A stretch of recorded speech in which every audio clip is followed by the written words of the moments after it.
গঙ্গা নদীর পূর্ব তীরে দক্ষিণেশ্বর ধাম কালী রূপে বিরাজ করেন সেথায় ভগবান।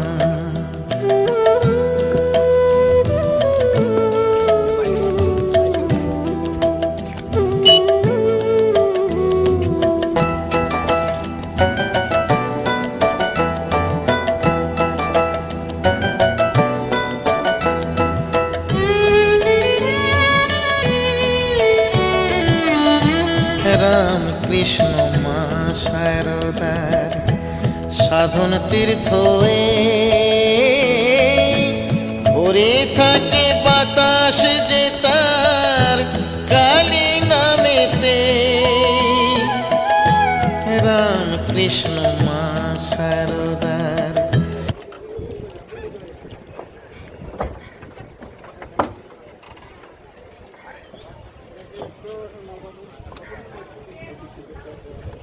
দেখো নতুন